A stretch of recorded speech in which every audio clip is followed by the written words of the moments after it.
राजनीति के वैचारिक प्रतिबद्धता और शिष्टता के प्रतीक आदरणीय शिवराज जी को आमंत्रित कर रहा हूँ संसद सभा करने के लिए। मेरा सौभाग्य है कि आज मैं आप सबके दर्शन कर पा रहा हूँ।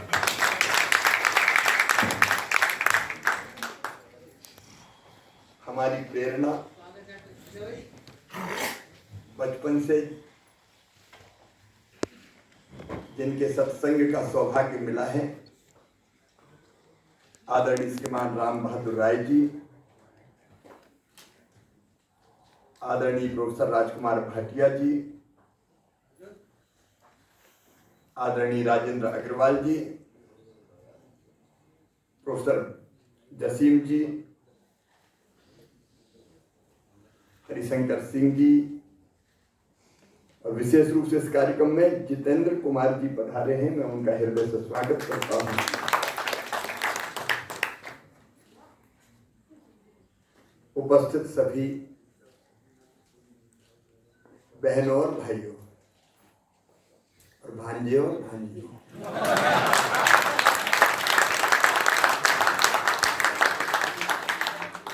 मैं भी बड़े असमंजस में था और संकोच में भी। बार बार कहा जा रहा है मुख्य अतिथि मुख्य अतिथि मुख्य अतिथि। मैं अतिथि नहीं हूं, मैं तो मामा हूं। और वैसे भी अतिथि तो वो होता है जिसके आने की तिथि ज्ञात नहीं होती, बिना बताए कभी भी टपक जाए वो अतिथि।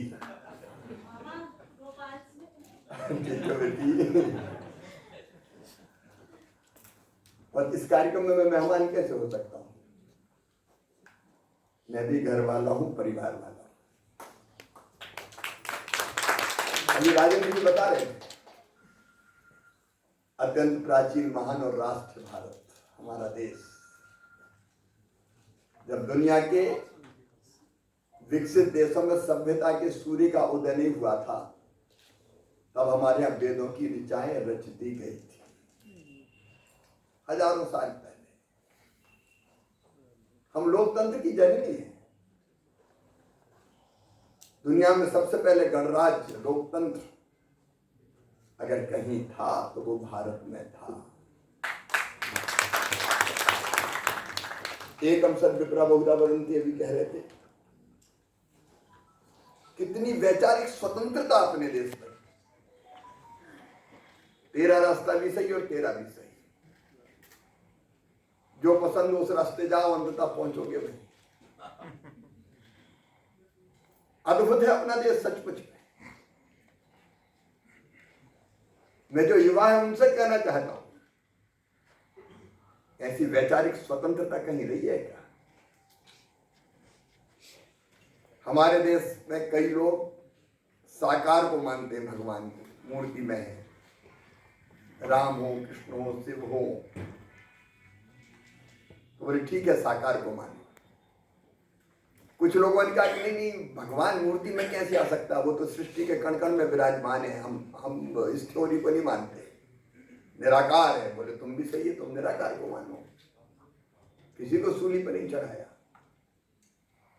लेकिन कई ऐसे भी हमारे यहाँ हुए हैं विचारक, जिनका ये तो होता ही नहीं है। एक महर्षि हुए, एक चारवाक जी, जिन्होंने कहा यावत जीवेत सुखम जीवेत ऋणम कृत्वा घृतम पीवेत भस्मीभूतस्य देहस्य पुनर्जन्म कुतो। उन्होंने कहा जब तक जियो सुख से जियो, उधार लेके भी घी पियो। ये शरीर तो माटी में मिलने वाला, पुनर्जन्म कुछ नहीं होता। उनको भी उपमा दी कि ये तो नया विचार दिया, ये भी महर्षि है। विचारों की ऐसी स्वतंत्रता इस धरती पर आज नहीं, हजारों साल से रही है। और भाव आप देखिए, संयुक्त राष्ट्र संघ बना द्वितीय विश्व युद्ध के बाद, लेकिन अपने देश ने हजारों साल पहले कहा अयम निजा परा व्यक्ति गणना लघुचेत साम उदार चरिता नाम तो वसुदैव कुटुंबकम। सारी दुनिया एक परिवार, जियो और जीने दो, आत्मवत सर्वभूतेषु सर्वे भवन्तु सुखिना सर्वे सन्तु निरामया। कहाँ ऐसी कल्पना है?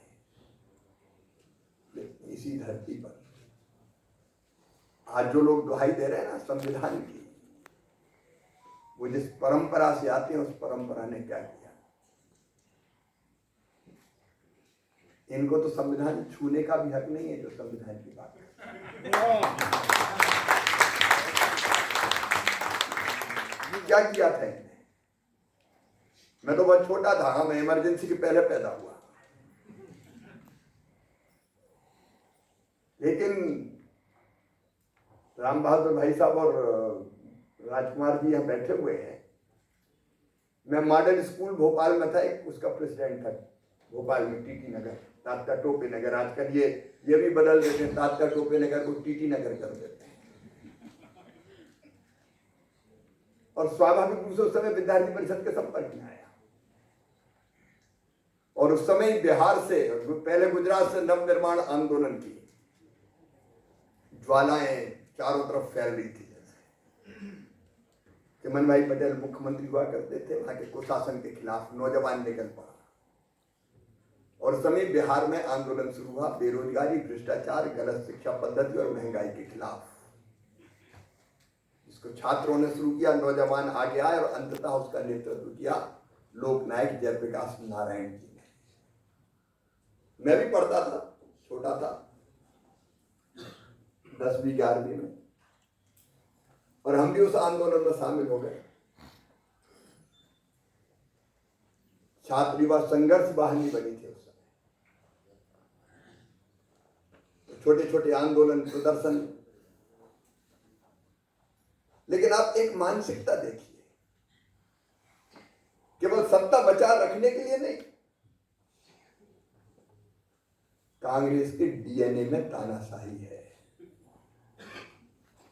निरंकुश शासन। जो मन में आएगा वो करेंगे, और उसमें कोई बाधा बनेगा तो वो चाहे सर्वोच्च न्यायालय के न्यायाधीश क्यों ना हो, उनको भी ठीक कर देंगे। अब मैं आप में से कई को पता होगा, अगर न्यायालय ने किसी फैसले को संविधान सम्मत नहीं माना, तो उस समय 3 न्यायाधीश ऐसे थे जिनको डिमोट करके एक को प्रमोट किया गया था। प्रतिबद्ध न्यायपालिका, जो हम कहें वो कर। कहां ऐसे उदाहरण मिलते हैं लोकतंत्र में? फैसला आया, चुनाव अवैध हो गया, इंदिरा जी का शासन प्रशासन का दुरुपयोग करके जीती, लेकिन कुर्सी नहीं छोड़ी। एक तरफ जेपी के नेतृत्व में आंदोलन चल रहा था, सिंहासन खाली करो कि जनता आती है। तय किया किसी कीमत पर नहीं छोड़ना है, और इसलिए आपातकाल लगा, संविधान की धज्जियां उड़ा दी गई, मौलिक अधिकार समाप्त कर दिए गए। प्रावधान वैसे कि एक संविधान के संशोधन पर मैं चर्चा नहीं करूंगा, वो आज का इतना विषय भी नहीं है। सारे मौलिक अधिकार खत्म, मीसा को खतरनाक बना दिया गया। राजन जी तो मीसा और डीआईआर दोनों में रहे। आप कल्पना करते हैं, कहीं को पता नहीं क्या हुआ। मेरी परीक्षा थी, मैं 11वीं की परीक्षा दे रहा हूं। उस समय 10+2 नहीं हुआ करता था मध्य प्रदेश में। 11वीं और 11वीं पास करके फिर कॉलेज में जाते थे। मैं 11वीं की परीक्षा देनी थी, तो मैं तो गांव का रहने वाला, भोपाल में कमरा किराए पे लेके पढ़ते थे। आंदोलन से स्वाभाविक रूप से छात्र होने के कारण जुड़ा था। मेरी परीक्षा थी, मुझे अच्छी तरह याद है, 10 अप्रैल से 76 की बात कर रहा हूं। 8 तारीख को मैं रात को 11 बजे पढ़ रहा था, दरवाजा कमरे का खटखटाया। मैं ऐसे ही पजामा और बुशर्ट में जैसे पढ़ते हैं घर में वैसे था, और तो कोई था नहीं। दरवाजा खोला तो सामने पुलिस वाले दिखाई दिए। मुझे देखते कहा कि तू ये शिवराज सिंह चौहान? मैंने कहा हाँ हूं, तो मैं ही। तो बोले तू इंदिरा गांधी के खिलाफ आंदोलन चलाएगा? हमें और पहले और भी दुबला पतला था। मेरी परीक्षा थी, तो मैंने एक बार तो ये कहा कि नहीं आंदोलन कहा। दूसरा बोला कि ये क्या दुबला पतला आंदोलन चलाएगा। कोई दूसरा शिवराज सिंह चौहान होगा। तो एक घाट से हेड कांस्टेबल थे, उनका नहीं तलाशी तो ले लो। अब तलाशी भी तो मटेरियल निकल गया। मैं उसके बाद आप बता रहा हूँ 4 थपाड़े तो हमारे, और जैसी गालियां दी मैं बयान नहीं कर सकता। पकड़ के ले गया भोपाल के हबीबगंज थाने। हमने नाम बदल के कर दिया रानी कमलापति स्टेशन का भी। और वहां बता ये कहां से आए तेरे पास, साइकिल स्टाइल पर्चे बाकी चीजें। और मैं सच कह रहा हूं इमरजेंसी क्या होती है। मेरे घुटनों के जोड़ों में, कोहनियों के जोड़ों में इतने डंडे मारे गए कि आज भी जब बादल आते हैं, कड़कते हैं, तब हाथ और पैर दुखते हैं, एक एक जोड़ दुखता है। भयानक पिटाई। और मेरी उम्र कितनी थी, 17 साल मुश्किल। ऐसी एक घटना नहीं थी, अनेकों घटनाएं। रात भर जगा के रखा, सोने भी नहीं दिया, खाने भी नहीं दिया। बता सही कर देंगे तुझे। और उसके बाद फिर कहानी भी 2 मिनट में बता ही देता हूं। बोले इसको रिमांड में ले चलो। तो दूसरे दिन छुट्टी थी तो एक पटेल साहब थे न्यायाधीश, उनके घर ले गए। ले तो गए जीप में, और वहां से दस्तखत करा के फिर 2 सिपाहियों के हाथ में दे दिया कि ले जाओ। हथकड़ियां लगी थी। 11वीं पढ़ने वाले किशोर के हाथों में हथकड़ियां, और फिर 2 सिपाहियों को कहा कि अब ले जाओ जेल से। तो हमें पैदल वहां से ले जा रहे थे, तो एक टांगे में कुछ बच्चे आ रहे थे, उनको लगा वो मैली सी शर्ट हो गई थी, रात भर पिटे थे। तो उन्हें समझा कोई चोर जा रहा है। तो टांगे में वो कहने लगे कि पता नहीं कौन चोर है क्या। फिर मुझे लगा कि नहीं ये तो गड़बड़ हो रही है। एक नारा उस समय बहुत पॉपुलर था, जुल्म के आगे नहीं झुकेंगे, जुल्म किया तो और लड़ेंगे। और तो कोई लगाने वाला नहीं था, हम ही कहते जुल्म के आगे नहीं झुकेंगे और जुल्म किया तो और लड़ेंगे। तब लोगों को कितने से बच्चे को ले जा रहे हैं। मैं पूरी गाथा नहीं सुनाना चाहता। जेल में हसमत बारसी थे, जनसंघ के नेता थे, बहुत अच्छे वक्ता थे। बैरिक में हम लोग रहते थे, बीमार हुए, तड़फ रहे थे पेट दर्द से। हम लोग चिल्लाते रहे कि इनको अस्पताल ले जाओ, अस्पताल ले जाओ। अस्पताल नहीं ले जाया गया, और वहीं तड़फ तड़फ के हमारी आंखों के सामने उन्हें दम तोड़ दिया। मध्य प्रदेश की हसमत बारसी, अगर मध्य प्रदेश को जानते हैं, उनका बेटा आज भी है। और हालत ये थी कि उस जेल के अंदर नहीं, पूरा देश जेल खाना था। बसों में जाओ तो सन्नाटे, कोई बात नहीं करता था। इंदिरा गांधी इमरजेंसी, कोई देख नहीं ले पकड़ा जाएंगे। एक प्रभुदयाल ढोलकिया के खिलाफ पकड़ के लाना था, तो पुलिस वालों को तो टारगेट पूरा करना था, कहां प्रभुदयाल मिले। तो पता चला एक प्रभुदयाल को लाए पकड़। उसने कहा मैं नहीं हूं, बोलने तू नहीं है तो अभी चल जाए। फिर कुछ दिन के बाद दूसरे प्रभुदयाल ढोलकिया, और फिर तीसरा प्रभुदयाल ढोलकिया, 3 प्रभुदयाल ढोलकिया। कोई सुनने वाला नहीं, वकील अपनी दलील वो चिल्लाई मैं नहीं हूं, मैं नहीं हूं। तीनों जेल। ऐसी हालत थी। और जेल के बाहर क्या हो रहा था, गांव में जीप घुसती थी तो लोग भागते थे। गांव खाली हो जाता था। क्यों? हमारे यहाँ गांव में कहते थे ऑपरेशन वाले आ गए, नसबंदी। टारगेट तय थे, मतलब क्या क्या हुआ, केवल जेल नहीं गए, हर अफसर को टारगेट तय कर दिए गए कि इतने केस तुम्हें करने हैं, जो मिले कर दो। बूढ़ों की कर दी, कुंवारों की कर दी, ये सच है। मैं तो गांव के गांव खाली हो जाते थे उस समय के। आ गए अतिक्रमण के नाम पे कई भवन मलबे के ढेर बना दिए गए।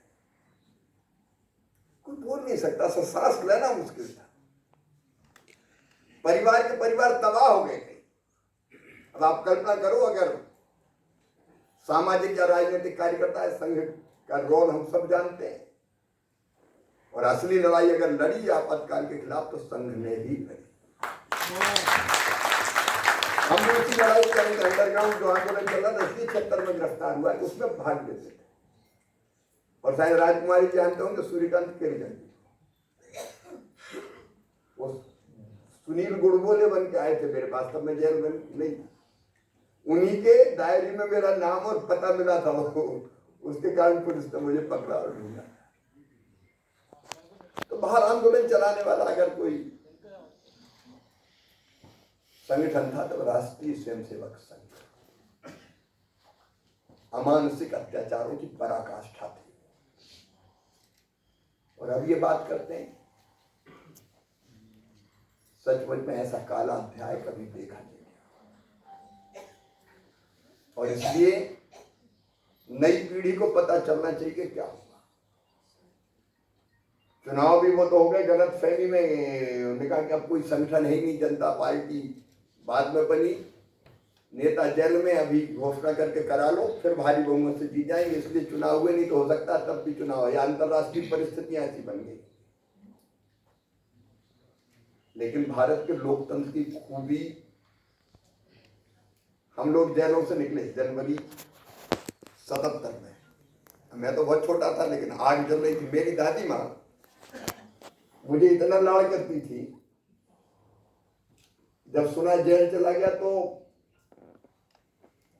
परेशान हो गई और अंततः बीमार पड़ी, और मेरे जेल में रहते ही मुझे देखने की चाह में उन्हें दम दे दिया। वो मुझे देख नहीं पाई।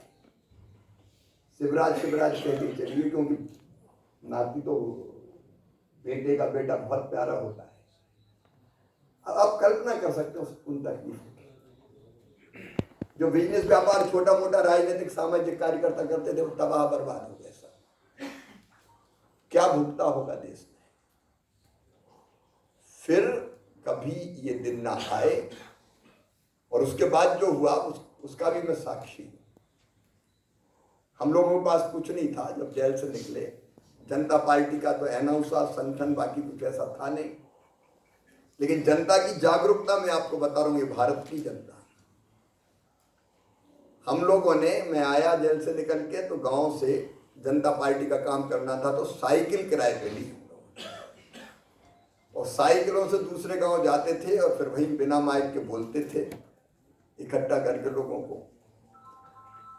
पहले पहले थोड़े डर रहे थे, लेकिन धीरे धीरे खुलते चले गए। और फिर हम लोग झोली फैलाते थे कि हमारे पास तो कुछ नहीं है चुनाव के लिए।